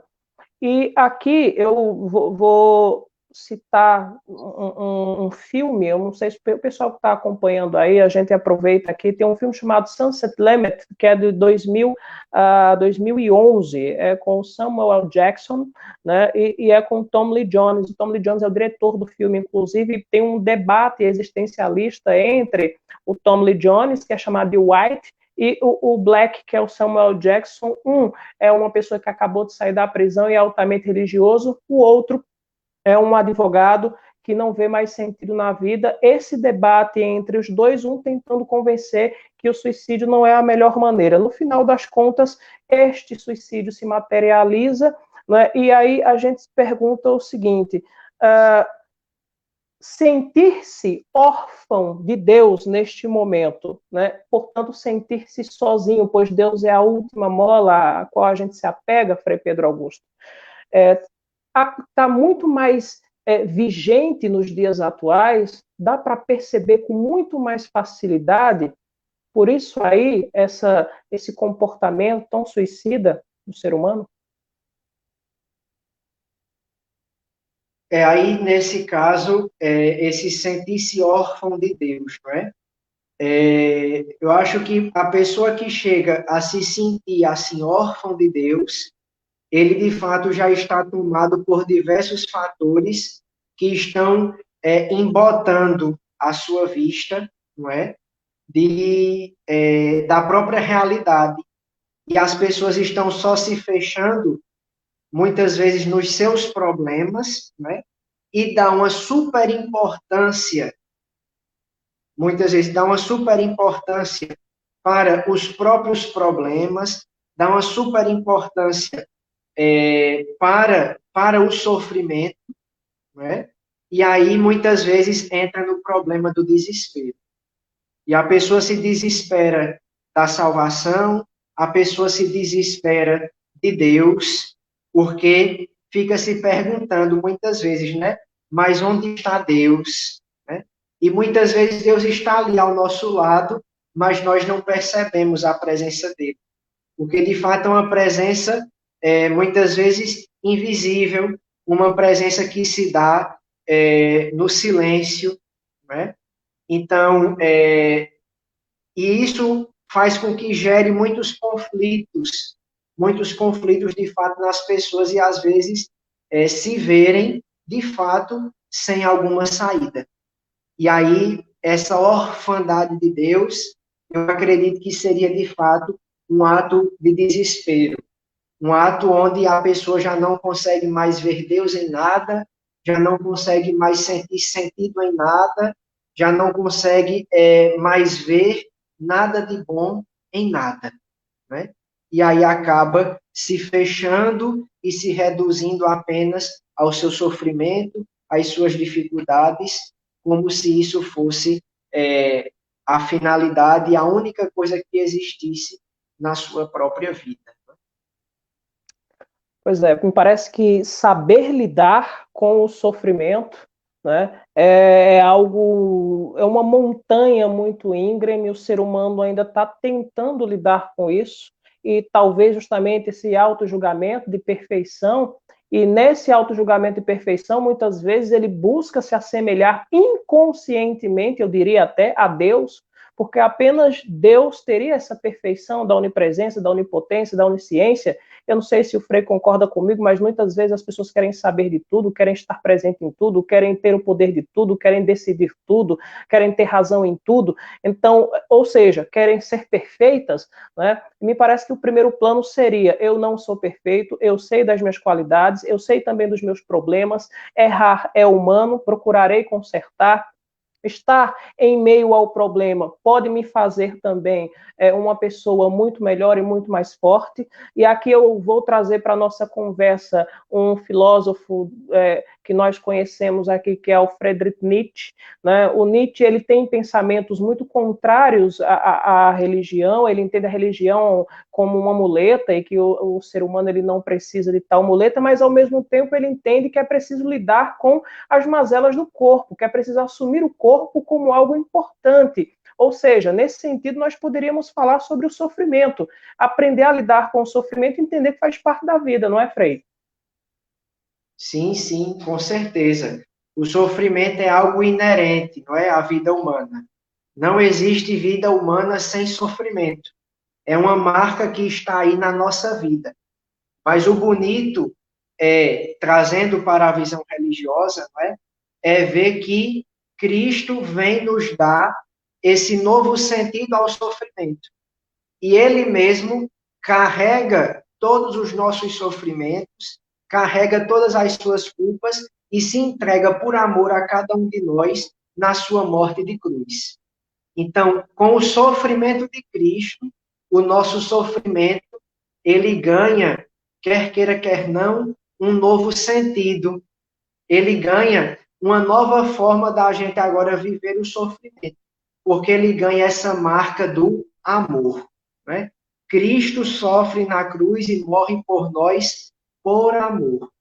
E vindo para Nietzsche, tem uma frase dele que eu acho muito interessante, que ele diz assim: quem tem por que viver, aguenta quase todo mundo.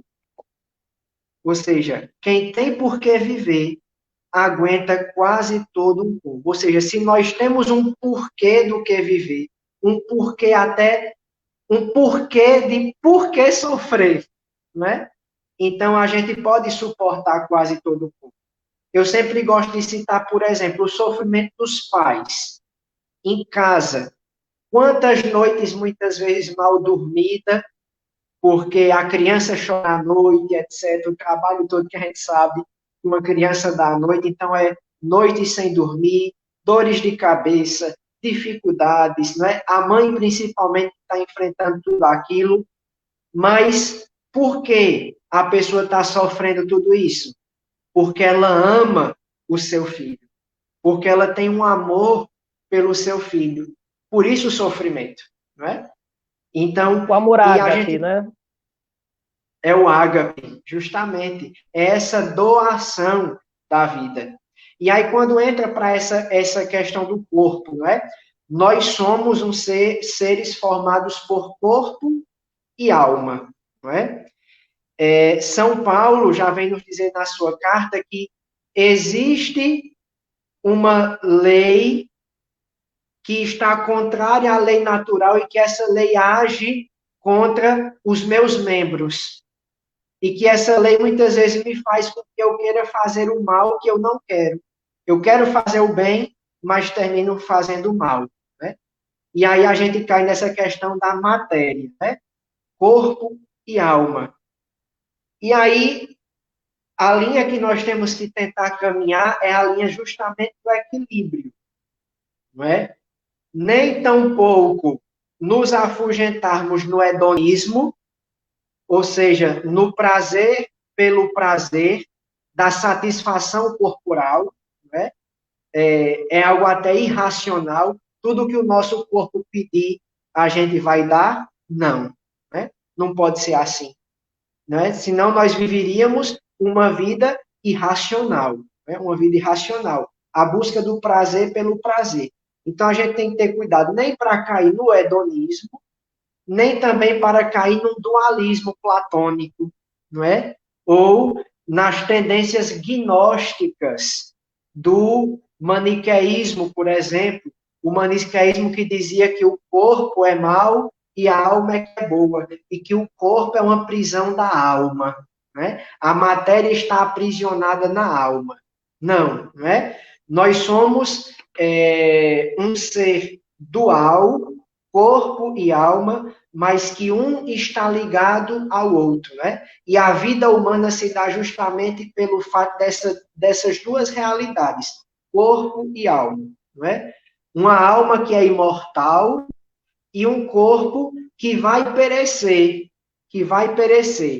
não é? Que morre, vai passar pela morte, que é outro drama da humanidade, mas que com a morte de Cristo na cruz, a nossa morte também ela ganha um novo sentido, porque a gente sabe que a morte não vai ser um fim. E aqui vem o grande mistério da ressurreição da carne, né? Essa nossa semente corruptível que vai ser revestida de incorruptibilidade, né? Esse grande mistério da nossa fé, da ressurreição. Então, por isso que nós temos que também cuidar do corpo, né? Cuidar do corpo e não ficar nessa luta, muitas vezes, de que o corpo é a prisão da alma, não é?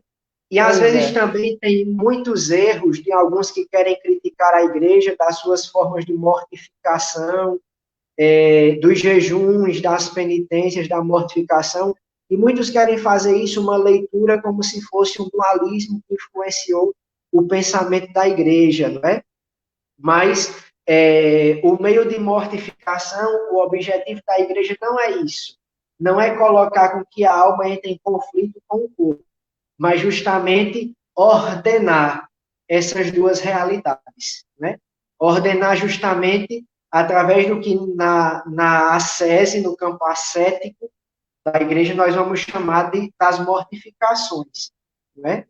E justamente a gente não agir com tudo o que a nossa natureza pede, isso é uma mortificação. E o sentido dessa mortificação, de fato, é a caridade. É o amor para consigo mesmo, aqui em primeiro lugar, e também o amor ao próximo, né? O amor ao próximo. Aqui Eliane Alvino, né? Que lindo, Frei Pedro, né? Célio Oliveira, boa noite para vocês dois, Deus abençoe. Eliane dizendo aqui, verdade. Aqui, peraí, já passou aqui o comentário, deixa eu voltar alguns comentários aqui, porque senão perco o comentário do pessoal. Maria Gomes, isso acontece por causa dos valores superficiais. Everaldo Paulino está por aqui também. Frei Pedro, nós estamos nos encaminhando, né, para o nosso momento final aqui dessa nossa conversa, mas antes eu não queria deixar de perguntar acerca do nosso Papa, né, nosso Sumo Pontífice. No papado dele fica cada vez mais claro que ele busca tornar muito mais transparente a organização, a administração e as ações da igreja. O senhor falou em caridade também aí, e me parece que há um sacrifício também quando ele pensa em olhar para a vida como ela realmente é. Como é que o senhor avalia até este momento, né, essa caridade e essa misericórdia, que é um nome que se poderia traduzir muitas vezes lá em Roma, em relação ao papado do Papa Francisco até aqui? Aliás, o senhor é franciscano também, né? Sim, sim. Eu acho que, diante das dificuldades existenciais e diante dos sofrimentos que o ser humano vem enfrentando, a nossa conduta deve ser sempre essa, de compaixão e de caridade, não é? E de buscar entender o outro, e não já ir diretamente condenando, como eu falava da questão da depressão, que muitos dizem, isso é falta de fé, isso é besteira, não é? Mas não, vamos buscar ajudar as pessoas, vamos ter a nossa caridade para com os outros, não é? E aí, diante do sofrimento, três são as situações que eu sempre digo que o sofrimento, por si, ele nos convida. Ele, primeiro, deve suscitar em nós compaixão, certo? Suscitar compaixão.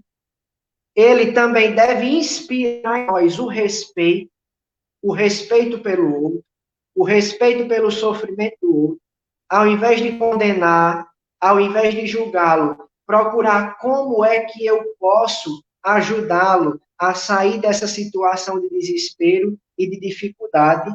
E, ao mesmo tempo, ao contemplar o sofrimento, eu vejo que o sofrimento, ele nos deve intimidar.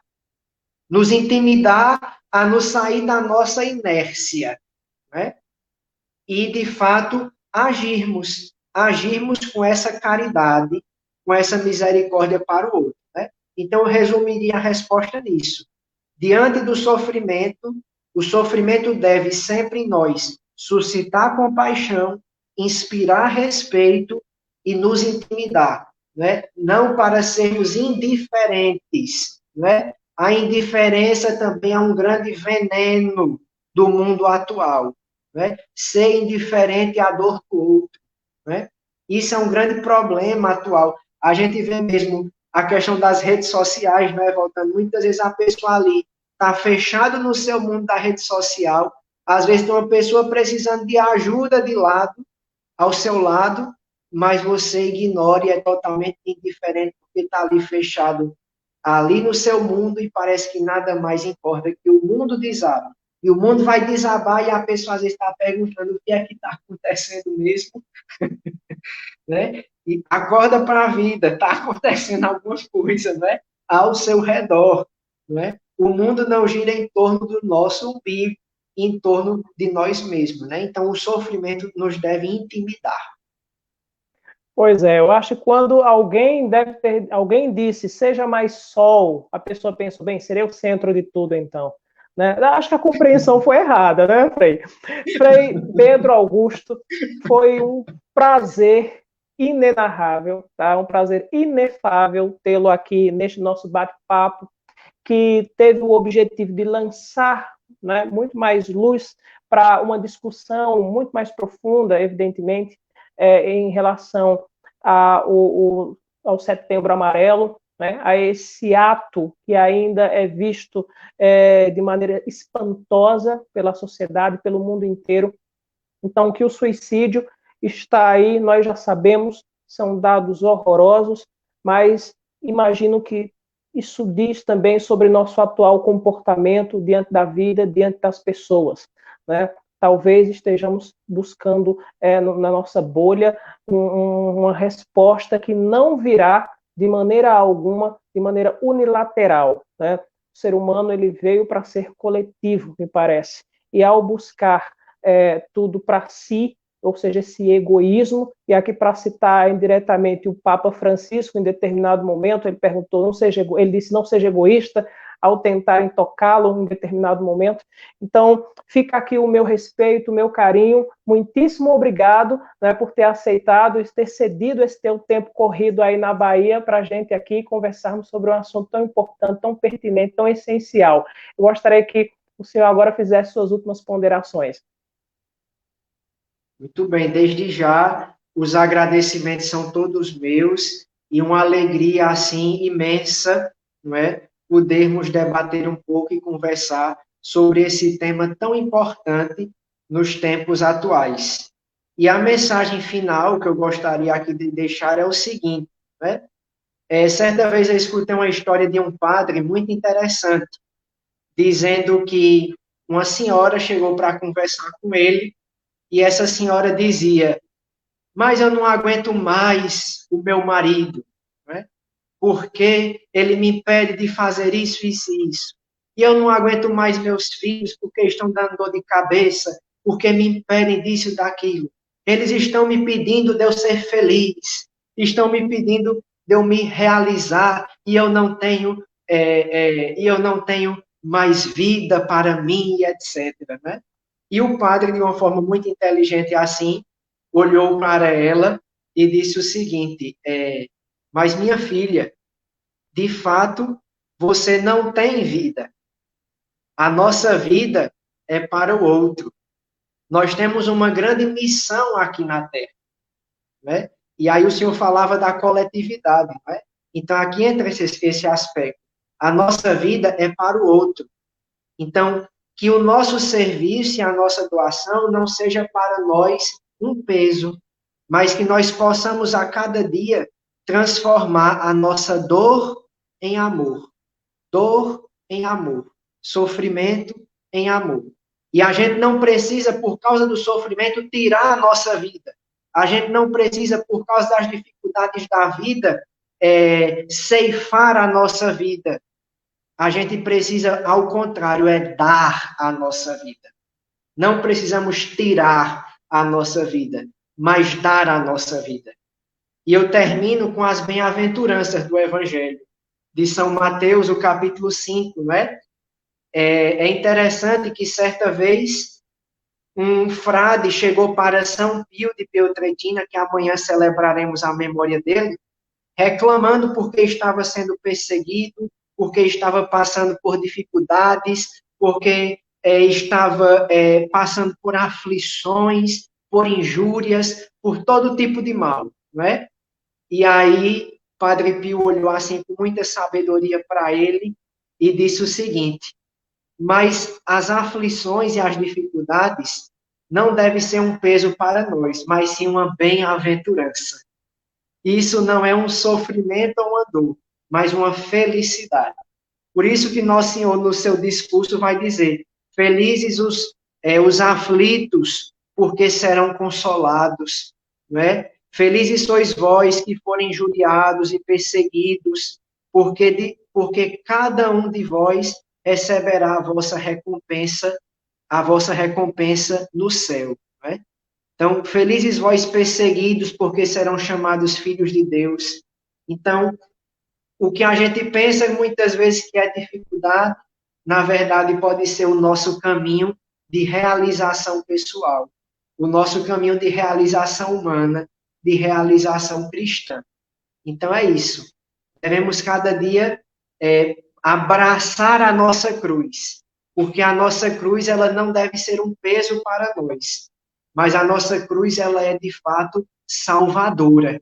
Ela é para nós um caminho de salvação e enxergarmos o sofrimento como um caminho de realização pessoal, não é? Um caminho de realização pessoal e não de uma frustração e desespero.